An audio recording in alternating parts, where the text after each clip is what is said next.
नमस्ते, राम राम। एक माता के बेटे की कहानी। रात के 7:45 बज रहे होते हैं। एक लड़का एक जूतों की दुकान पर आता है। कहानी बहुत बढ़िया है, सुनने लायक है। गांव का रहने वाला था वो लड़का, परंतु तेज था। उसका बोलने का लहजा गांव वालों की तरह का था, परंतु ठहरा हुआ लग रहा था। उम्र लगभग 22 या 23 वर्ष रही होगी। दुकानदार की पहली नज़र उसके पैरों पर ही जाती है। उसके पैरों में लेदर के शूज थे, सही से पॉलिश किए हुए। दुकानदार बोला, मैं आपकी क्या सेवा कर सकता हूँ बेटा? लड़का बोला, मेरी माँ के लिए चप्पल चाहिए, किंतु टिकाऊ होनी चाहिए। दुकानदार बोला, वे साथ आई हैं आपकी माताजी क्या? बेटा बोला, नहीं। या फिर उनके पैर का नाप दे दीजिएगा, साथ नहीं आई। लड़के ने अपना बटुआ निकाला। 4 बार फोल्ड किया हुआ कागज का एक टुकड़ा, जिस पर पेन से आउटलाइन बनाई हुई थी दोनों पैर की। दुकानदार, अरे बेटा, मुझे तो नाप के लिए सिर्फ नंबर चाहिए था। कितने नंबर का चप्पल पहनती है आपकी माताजी? वह लड़का बोला,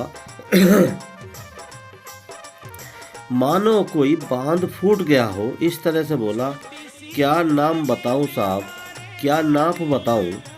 मेरी माँ की जिंदगी बीत गई, पैरों में कभी चप्पल नहीं पहनी। माँ मेरी मजदूर है, कांटे झाड़े में भी जानवरों जैसे मेहनत करके मुझे पढ़ाया, मुझे पाला। अब मेरी नौकरी लग गई। आज मुझे पहली तनख्वाह मिली है सेठ जी। दिवाली पर घर जा रहा हूँ कल, तो सोचा माँ के लिए क्या ले जाऊँ। मैं कल से यही सोच रहा था, तो मेरे मन में आया कि अपनी माँ के लिए पहली जो मेरी सैलरी मिली है उसमें से मैं चप्पल ले जाऊं।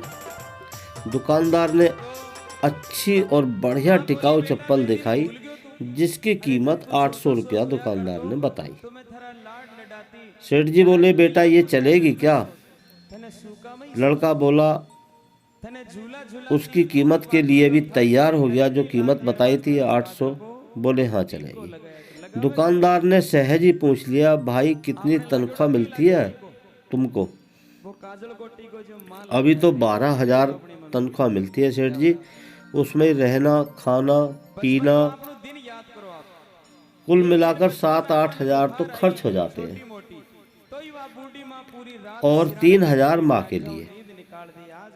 अरे फिर 800 रुपये कहीं ज़्यादा तो नहीं है? तो बात को बीच में ही काटते हुए लड़का बोला, नहीं कुछ नहीं होता। दुकानदार ने चप्पल बॉक्स पैक कर दिया। लड़के ने पैसे दिए और खुशी खुशी दुकान से बाहर निकला। चप्पल जैसी चीज की कोई किसी को इतनी महंगी भेंट नहीं दे सकता। पर दुकानदार ने उसे कहा, थोड़ा रुको बेटा। साथ ही दुकानदार ने एक और बॉक्स उस लड़के के हाथ में दे दिया। यह चप्पल माँ को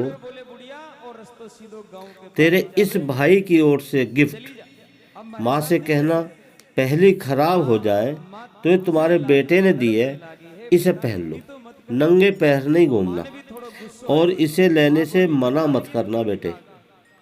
ये बात सेठ जी ने कहा। दुकानदार को देखते हुए उसकी दोनों आंखें भर आई लड़के की।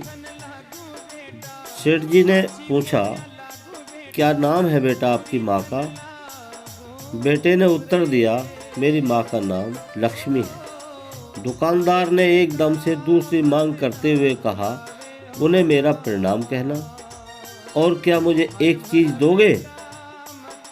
बेटा बोला, बोलिए सेठ जी। वह पेपर जिस पर तुमने पैरों की आउटलाइन बनाई थी, वही पेपर मुझे चाहिए। वह कागज के टुकड़े को दुकानदार के हाथ में देकर खुशी खुशी लड़का चला गया। वह फोल्ड वाला कागज लेकर दुकानदार ने अपनी दुकान के पूजा घर में रखा। दुकान के पूजा घर में कागज को रखते हुए दुकानदार के बच्चों ने देख लिया और उनसे पूछ लिया सेठ जी से, पापा ये क्या है? दुकानदार ने लंबी सांस लेते हुए अपने बच्चों से बोला, ये लक्ष्मी जी के पग लिए हैं बेटा। एक सच्चे भक्त ने उसे बनाया है, इससे धंधे में बरकत आती है। बच्चों ने, दुकानदार ने और सभी ने मन से उन पैरों को उसके पूजने वाले बेटे को प्रणाम किया। सब परिवार के लोगों ने उस बेटे को प्रणाम किया। तो मेरे कहने का मतलब है मित्रों, माँ तो इस संसार में साक्षात परमात्मा का रूप है। बस हमारे देखने की दृष्टि और मन का सोच श्रद्धा पूर्ण होना चाहिए। काम कर लूं ली